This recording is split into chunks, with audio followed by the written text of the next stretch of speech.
Dernier sujet, c'est le Togo. Satisfaction à la feuille de route de la CEDEAO. Le PNP a-t-il changé de cap? On se rappelle que le Parti national panafricain se dit satisfait à 75% de la feuille de route de la CEDEAO. Alors, quand on prend ce quota de satisfaction par rapport à ce qui est proposé, est-ce qu'il faut se dire véritablement aujourd'hui qu'au niveau du PNP, eh bien, on a changé de cap, Vivien Tomi? Vous savez, c'est la politique.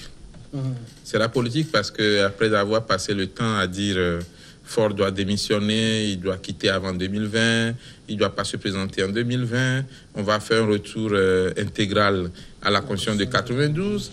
Et après, il y a la CEDEAO qui vient sauver tout le monde, que ce soit le pouvoir comme l'opposition. La CEDEAO a sauvé tout le monde. Parce que chacun avait des comptes à rendre à la base ou à sa base. Et la CEDEAO est venue couper la poire en deux, en disant voilà ce que vous devez faire.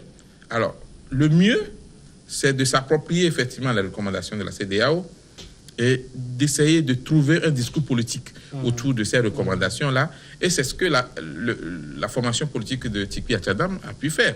C'est-à-dire qu'on prend les recommandations, on dit écoutez, nous ne sommes pas satisfaits à 100%, mais nous sommes presque à 100%, c'est-à-dire 75%. Alors, le jour où vous tenez un meeting, vous pouvez expliquer pourquoi vous êtes arrivé à 75% de satisfaction.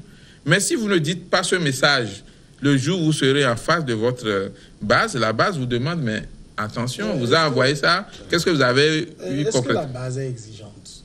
La base est exigeante. Dans un pays comme le Togo, vous savez, des fois, pour avoir assisté à plusieurs manifestations de l'opposition, mais c'est des jeunes qui crient et les leaders disent OK. Parce que des fois, les jeunes sont exigeants. Vous imaginez que les leaders disent, nous passons par là. Les jeunes disent, non, le Togo, c'est pour nous tous. On y va par là. Et des fois, si tu ne sais pas faire, ils vont te lancer des pierres. Et les responsables politiques sont obligés de faire des concessions, d'accepter certaines choses, ce qui n'est pas bien, parce que normalement, ce sont les leaders, c'est les leaders qui doivent diriger les foules. Mais des fois, les foules deviennent plus exigeantes. Vous vous rappelez sans doute de l'histoire de Jésus. La foule dit il vaut mieux tuer Jésus et laisser Barabbas. Donc c'est la foule. Alors que l'idée pouvait décider, mais celui-là, c'est lui le salaud, et l'autre, c'est le fils de Dieu, mais il faut le laisser. C'est une sorte de parabole quand même. Mais la foule, des fois, exige des choses. Alors le PNP a su tirer son épingle du jeu en annonçant déjà à la foule, à la base, aux citoyens, nous sommes satisfaits à 75%. Pourquoi vous êtes satisfaits à 75%? Oui, il peut vous l'expliquer, parce que nous avons dit retour à la Constitution de 92, on a fait retour aux fondamentaux de la Constitution de 92, la CEDEAO est allée loin, en citant même quelques réformes, la question de la limitation de mandat, la question du scrutin à 2 tours, du mode de scrutin, et ainsi de suite. Donc, ils vont brandir ça comme élément de victoire. Et le vote de la diaspora qui existe depuis, on n'a fait qu'insister là-dessus. Donc on dit, écoutez, la question de M. Faure Gnassingbé, le président de la République, ça, on verra ça après, parce que pour le moment, la CEDEAO nous a dit, il n'a qu'à rester là-bas, et en 2020, c'est à lui de décider. C'est de décider s'il veut se présenter ou s'il veut présenter un autre au nom de son parti. Parce que son parti, justement, a le droit de présenter un candidat. Et le parti a le droit de dire, notre champion, M. Faure Gnassingbé, va nous représenter encore. Puisque du moment où nous sommes toujours avec l'ancienne constitution toilettée, le mandat n'est pas encore limité. D'accord. Alors, est-ce que quand on prend la satisfaction du PNP Adama Diallo, est-ce que ça ne veut pas aussi dire un peu, on vous a promis tellement de choses, on vous a dupé, en fait on n'a rien eu et on trouve une manière de se l'expliquer? Oui, vous savez, lorsqu'on prend un peu le cheminement qui est fait bientôt 1 an, le dimanche prochain, marquera les 1 an de ce soulèvement-là de Tikpi Achadam. Il ne faut pas toujours penser que les jeunes ou la population qu'on traîne derrière les partis politiques sont tellement dupes où il faut quand même les mener en pâture. Parce qu'on ne peut pas comprendre. Puisqu'il y a un discours qui laissait présager que Voilà, souvent les gens ne comprennent pas pourquoi d'ailleurs même ils voient la manifestation. C'est un faux problème parce qu'on ne peut pas imaginer que quelqu'un quitte Aguezongo, qui marche jusqu'à la plage pendant des jours et n'ait pas de convictions, n'a pas de repères. C'est un faux problème. Donc je disais tantôt, lorsqu'on prend un peu le cheminement, il y a des comptes, il y a toujours ces populations-là qui réclament toujours aux leaders politiques. Voilà, nous avons quand même cheminé jusqu'à 8 mois, 10 mois. Qu'est-ce qu'on en a eu? On a perdu des hommes, il y a eu des dégâts, on nous a bastonnés, il y a eu des gens qui sont emprisonnés. Mais jusque-là, on n'a pas quand même des preuves concrètes, des résultats concrets que vous pouvez quand même brandir aujourd'hui. Donc je pense que le PNP étant toujours face à ces revendications, a trouvé bon de pouvoir apprécier la résolution ou du moins c'est la feuille de route de la CEDEAO qui vient un temps soit peu un peu adoucir un peu le climat politique qui pesait sur elle. Parce qu'aujourd'hui, quoi qu'on dise, ces résultats-là, même si la coalition cela réclame, il faudrait quand même que tous les Togolais savent que, disons, c'était le PNP qui était à la vanguarde de cette lutte-là. Oui, mais quand on prend le PNP qui se dit satisfait à 75%, est-ce que ça ne surprend pas de ce parti qui a lancé le mouvement sur des revendications bien précises? Mais ce qu'on a là, c'est très loin de ces revendications de départ. Non, je ne crois pas. C'est pas loin. Parce que prenez quand même toutes les revendications. Lorsque vous les analysez à fond, je pense que l'opposition, ou du moins, cette feuille de route n'est pas tellement éloignée de ce que l'opposition réclamait. À part le retour à la Constitution de 1992, qui a été même revu à la baisse, puisque les prétentions n'étaient plus quand même au point à ce côté-là, parce que avec les négociations de coulisses, je pense que les gens ont compris qu'on ne pouvait pas quand même retourner à la Constitution de 1992 originelle. Et nous prenons pendant la représentation de Faure Gnassingbé au pouvoir. Moi, je me disais, c'était des points phares. Rien été. Non, c'était des points phares, mais qu'on ne peut quand même pas résoudre dans l'immédiat. Voilà pourquoi d'ailleurs dans la feuille de route de l'opposition, est-ce qu'on pourra même résoudre ça après? Non, voilà pourquoi on a laissé quand même toujours la porte ouverte aux négociations et que Faure Gnassingbé lui-même puisse quand même disposer. Parce que ni devant le bon sens, ni devant la loi, on ne peut pas compter Faure Gnassingbé à ne pas se représenter en 2020. Donc, je pense que c'est une question qui devait être négociée au niveau politique, les politiques ou de l'opposition, mais je ne vois pas quand même l'opposition ayant donc, disons, les coups de franche pour quand même négocier cette question-là dans les médias. Est-ce qu'il y a même des négociations à faire sur ce point? Moi, je pense qu'il appartient à M. Faure Gnassingbé, le président de la République, de dire je me présente ou je ne me présente pas. Et personne, ne peut quand même la CEDEAO, ne peut contraindre Faure Gnassingbé à ne pas se présenter. Voilà pourquoi sur ce point-là, ils n'ont pas dit non et ont laissé le choix quand même aux protagonistes de continuer les discussions. Non, il n'y aura pas de discussion autour de ça. Depuis le départ, je pense qu'il y avait un certain nombre de partis politiques qui disaient la question du départ du chef de l'État, laissez-la de côté, résolvons les vrais problèmes. Mais on a vu des gens s'arc-bouter à ça. Oui, c'était des réclamations fantaisistes. Satisfait à 75%, ça surprend. Là où ça surprend plus, c'est que le parti au pouvoir a qualifié ces résolutions de satisfaction à 50%. Quand on dit la poire a été coupée en deux, ça c'est les termes de M. Djibril Bahara, le ministre de la fonction publique. Donc on dit la poire est coupée en deux, ça veut dire 50%. Donc le parti au pouvoir est satisfait à 50%. Mais le PNP dit nous sommes satisfaits à 75%. Il faut comprendre, parce que c'est clair que le PNP est en train de préparer le terrain. C'est la politique. Moi je savais, et on l'avait toujours dit sur ce plateau, que quand la coalition des 14 disait départ immédiat de Faure Gnassingbé, après on dit départ de Faure Gnassingbé en 2020, on dit retour intégral à la Constitution 80. On savait que c'était de la politique, parce qu'il fallait... Moi, je ne vais pas utiliser le mot fantaisiste, mais... Il faut quand même rappeler que quand, à un moment donné, l'opposition avait commencé par sembler vouloir aller au gouvernement, depuis son lieu d'exil, le leader du PNP avait dit « Nous n'avons pas fait tout cela pour des portefeuilles ministériels » et a sorti une triptyque démission, transition, élection. Oui. Qu'est-ce qu'il en est aujourd'hui pour qu'on se dise satisfait à 75%? Vous savez, il faut mettre un point d'interrogation. La politique est une science qui change. Des fois, on ne reste pas statistique, on bouge. C'est le même Tipi à Tchadam. C'était le même Tipi à Tchadam qui était intransigeant avec la France. Et c'est le même Tipi à Tchadam qui a appelé Macron au secours. C'est le même Tikpi Achadam qui avait dit voici ce qu'il faut faire. Mais après, on comprend que non, c'est la politique. Parce que vous voulez aller en négociation, vous faites des marches, vous mettez la liste des revendications. Politique, quand pour ces revendications, des gens sont morts. Des gens sont morts, justement. Et malheureusement, les gens ont disparu. Malheureusement, ces familles qui ont perdu des êtres chers continuent par souffrir dans leur âme. Malheureusement, ceux qui ont été blessés continuent par souffrir. Il y a eu des dégâts matériels. Mais aujourd'hui, on comprend, et moi j'avais dit ici, tout ça pour ça, mais et finalement on dit attention, si nous ne savons pas interpréter, disons-nous la vérité, hein, on ne va pas avoir peur de dire la vérité. Non, ça, c'est évident. On s'est dit au niveau du PNP, si nous ne savons pas interpréter ces recommandations, la base risque de nous lapider. C'est ça. Donc on prend la mesure des choses, on dit ben écoutez, sur ce point disons on est satisfait, sur ce point disons on est satisfait, mais sur ce point-là bon, on laisse 25%. Alors, quand on va nous demander, on va dire ben on n'a pas tout eu, mais on a eu la majeure partie. Est-ce que la base est exigeante?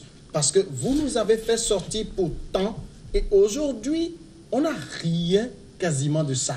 Non, vous savez, la base est exigeante. La base est exigeante, contrairement à ce qu'on pense que c'était quand même... Peut-être que Vivier le dit, là, c'est la base qui mène la cadence. Mais l'exigence, non, pas toutes les fois. La redevabilité, c'est-à-dire... Non, pas toutes les fois, des fois. Rendre compte, dire oui, nous avons eu ci et ça.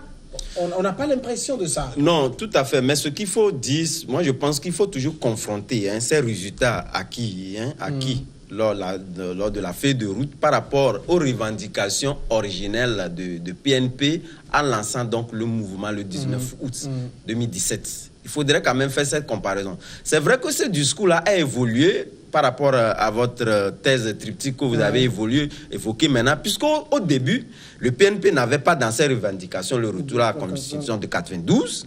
C'est ça le parti. Le départ, oui. Au départ, oui. Le départ, c'est retour à la Constitution et départ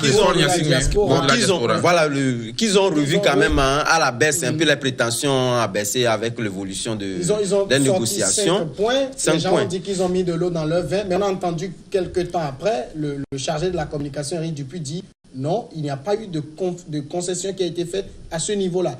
Donc, on a eu comme l'impression qu'on a maintenu le même niveau de revendication pour aujourd'hui se retrouver dans une posture où on est en difficulté à expliquer. Bon, une difficulté à expliquer quelque part, mais aussi gagner le terrain politique aussi quelque part. Parce qu'aujourd'hui, vous n'êtes pas sans savoir que la coalition 14, la C14, à l'annonce des législatives ou les échéances à venir, ce 14-là ne pouvait pas quand même s'entendre. Puis au début, on avait quand même su comprendre que le PNP devait prendre le devant de la lutte et que carrément les gens avaient commencé par prêter à avoir des intentions comme quoi on oubliait le chef de file de l'opposition.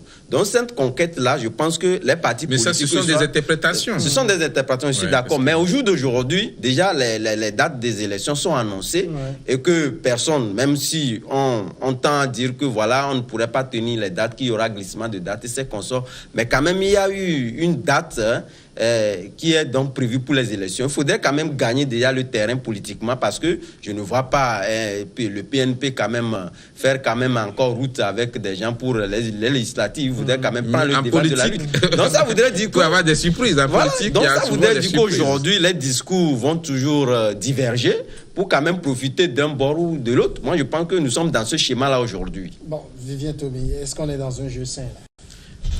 Dans un jeu sain, non, mais dans un jeu calculé. Calculé parce que si on remonte à l'histoire du Togo, la base, ou du moins les citoyens qui se retrouvent dans l'opposition, ont toujours demandé que les partis politiques de l'opposition puissent se mettre ensemble pour mener des actions. Donc, quand il y a une union, on chemine pendant un temps, et puis après, on voit qu'on ne peut plus cheminer ensemble. Il faut trouver des moyens pour sortir. Comment sortir pour ne pas être lapidé, pour ne pas être critiqué, pour ne pas avoir presque le feu de la population? On trouve des moyens pour dire, bon, écoutez, sur ce point, nous ne nous entendons pas. Parce que jusqu'à présent, la C14, en général, n'a pas donné son point.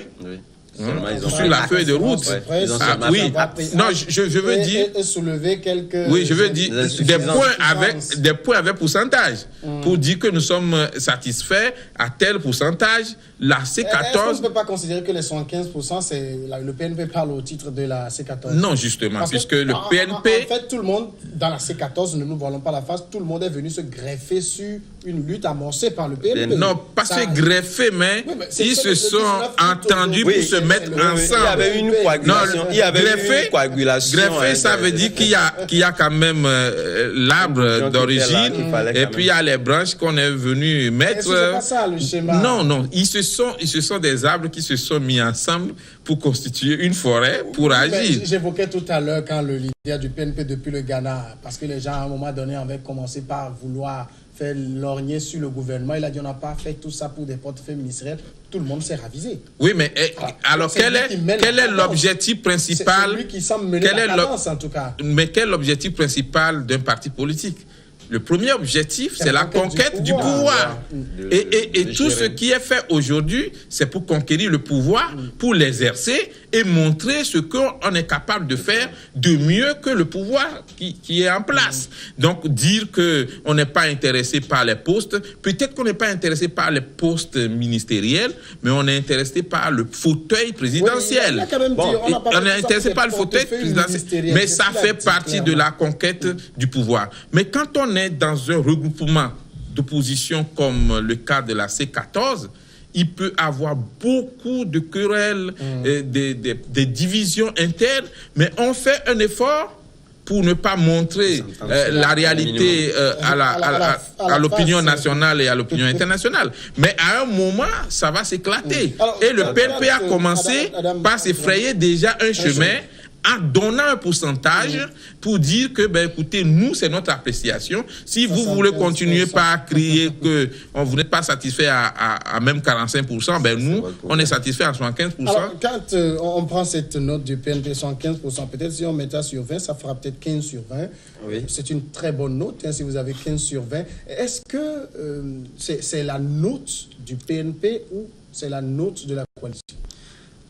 Je pense que lorsque nous regardons de près un peu le cheminement ces derniers temps entre le PNP et la C14, on ne pourrait pas dire que c'est la note de la C14. Parce que jusqu'au jour d'aujourd'hui, du moins si la C14 ou si vous permettez la C13, parce que si la C14 avait dit qu'il prend acte jusqu'alors, n'a pas donné que ce soit satisfaction ou quoi qu'on dise, et que Tikwi ou le PNP aujourd'hui se donne une note 15 sur 20, je ne serais pas quand même dans cette configuration en disant que c'est une très bonne note, dans la mesure où une bonne partie de la population togolaise ne dit pas que c'est trop bon. C'est vrai que je pense que la quasi-majorité de la population a tendance aussi à s'aligner derrière les propos de Bahara pour dire que on a essayé quand même de diviser la poire en deux, dans la mesure où au moins on a donné la chance à leur champion de se représenter, du moins, ou de décider de sa représentation. Alors, en 2015. N'en déplaise peut-être à Vivien Thomy, je ramène mon mot greffé. Si celui qui a mené la cadence dit « j'ai 15 sur 20 », moi, j'enseigne, je donne rarement 15 sur 20 à mes étudiants. Surtout que c'est le français. 15 sur 20. Est-ce que les autres peuvent donner en deçà de ça? Bon, ils peuvent vous donner parce que, vous savez, c'est vrai que c'est le PNP ou Tikwi Achana qui avait même appelé à cette union de C14. Parce que quand il a mené la lutte, sinon, si Tikwi Achadam, à un moment donné, n'avait pas appelé à cette union-là, on avait commencé directement par affaiblir le PNP par les arrestations que nous connaissons tous. Donc, avec l'évolution, c'est vrai qu'ils sont greffés, mais après tout, ils ont trouvé quand même des points de convergence. Ils ont coagulé les propositions en un. Mais chemin faisant, je pense que quand même, chacun voulant quand même se frayer un chemin, se donner une chance lors des échéances à venir, doit toujours continuer dans ce sens-là. Parce qu'après la feuille de route, on constate que on n'a plus tellement grand-chose à se dire ensemble. Parce que déjà, on nous a déjà donné des directives à respecter. Il faudrait quand même qu'on pense au terrain. C'est pourquoi, d'ailleurs, vous allez voir certains partis qui ne sont pas ralliés à cette C14 sont déjà sur le terrain. Donc, je pense que prochainement, si le PNP a donné ce message-là, je pense que prochainement, disons, la dislocation de la C14 est déjà largement dessinée et qu'on n'entendrait pas mieux. Tommy, est-ce que la feuille de route, c'est quand même l'argument tant cherché, c'est le Saint Graal pour les législatives. C'est-à-dire tout le monde va maintenant pouvoir se concentrer sur les élections et dire au peuple, bon, on nous y oblige en quelque sorte. Vous savez, vous êtes dans une querelle qui ne finit pas. Vous cherchez les échappatoires. Et voilà la CEDEAO qui vient, qui vous dit, voici la Bible à respecter. Alors, tout le monde saisit la Bible. Certains m'ont dit, écoutez, je ne suis pas d'accord parce qu'il y a beaucoup de choses qui ne sont pas prises en compte, mais bon, je l'accepte. C'est-à-dire, je prends acte. C14. Et il y en a qui disent, waouh, ça c'est une très bonne Bible, mais tout ce qu'on voulait, il y en a pratiquement. C'est seulement le livre d'Apocalypse qui a été enlevé. Donc, je donne 15 sur 20, 75%. Donc, en réalité, la CEDEAO, excusez-moi, mais que ça n'est personne, mais la CEDEAO est venue sauver la classe politique togolaise. La CEDEAO a sauvé UNIR, qui peut tenir un discours. De quoi? Mais parce que la CEDEAO, avec ses recommandations, au niveau de UNI, par exemple, peut permettre aux responsables de UNI d'aller et de parler à la population pour dire, mais écoutez, nous étions en train de nous quereller, voilà, nos amis de la communauté sous-régionale sont venus pour nous dire, allez, faites ça. Donc, ils ont coupé la poire en deux. Ça, c'est un message. Et au niveau de UNI, ils ne parlent pas sans mesurer, effectivement, ou sans s'entendre sur les thèmes à utiliser. Le thème de M. Bawara, quand vous qualifiez la feuille de route, ce n'est pas... c'est pas gratuit, c'est quand même bien calculé. Mais là, du côté, effectivement, de PNP, mais ce qui est grave ou ce qui est bizarre, ce qui n'est pas bien compris, c'est que du moment où vous étiez en une action unitaire, vous étiez en train d'agir ensemble, après les recommandations de la CEDEAO, il fallait faire aussi un communiqué ensemble pour l'apprécier. Bon, oui, mais le PNP ne peut plus, en dehors du communiqué... Les 75%, on le dit, mais le PNP l'avait dit lors de sa réunion hebdomadaire. Oui, mais c'est dit quand même. C'est dit quand même. Non, c'est une cuisine interne au PNP. Mais tu sais que les réunions internes du PNP sont devenues de grands événements. Mais je pense que vous avez les tergiversations qu'on a connues durant les négociations qui ont suivi donc le soulèvement du PNP. Jusqu'alors, vous savez, la coalition, que ce soit la coalition, la C14, que ce soit le PNP, ont toujours rejeté en bloc un certain nombre de dispositions que pouvait prendre le pouvoir pour qu'on puisse s'entendre à l'interne. Donc, à force de rejeter, on n'arrivera jamais à avoir un consensus. Donc, ce qui fait qu'aujourd'hui, moi, je me dis que la feuille de route, personne ne peut protester encore aujourd'hui la feuille de route, au risque de se voir se confronter avec des situations intenables. On peut effectivement... protester sur certains points. Je suis d'accord, mais aujourd'hui, on ne peut plus être tellement exigeant, virulent devant un certain nombre de situations parce que vous risquez de ne plus avoir une oreille attentive, que ce soit au niveau de la communauté internationale, même que ce soit devant le protagoniste en face.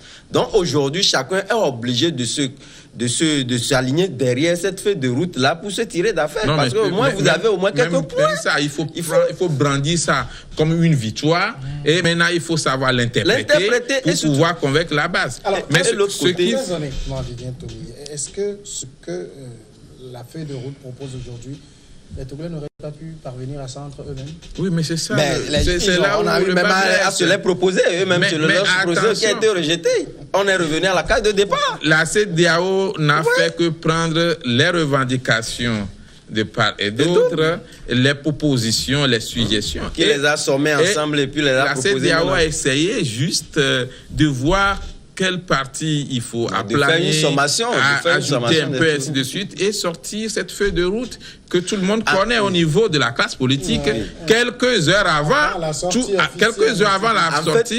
le monde connaissait cela. C'est que les partis, que ce soit du pouvoir que de l'opposition, ont peur encore de ne plus se faire entendre.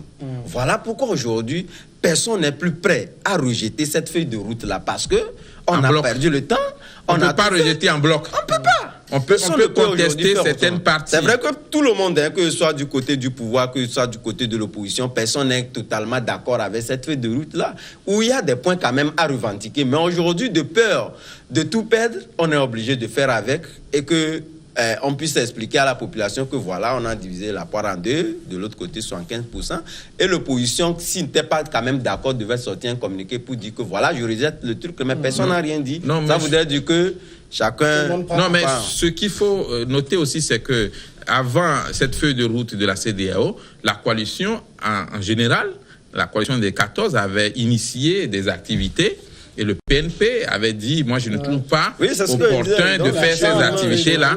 Donc, sûrement, on est en train d'aller vers la dislocation de la C14. Mais de peur de s'attirer la foudre des militants et des citoyens, on ne veut pas annoncer à tout le monde qu'on pourrait faire chemin en solo, mais ça sent effectivement la division. Aujourd'hui, lorsque vous prenez, quand vous prenez le PNP, c'est l'unique parti aujourd'hui qui n'a pas encore fait ses preuves au niveau électoral. Donc, non, c'est pas l'unique parti parce qu'il y a d'autres partis politiques qu'on connaît, des partis qu'on connaît qui ne peuvent autrement, ils ne peuvent rien. Aujourd'hui, eux, ils sont obligés de faire avec des groupuscules de partis. Or, aujourd'hui, le PNP se dit aujourd'hui que avec les échéances à venir, j'ai encore de la chance à pouvoir m'exprimer sur le terrain politique. Mais ce sont les urnes qui vont déterminer effectivement la nouvelle composition de la classe politique ça va dessiner et surtout au niveau du Parlement, on saura qui effectivement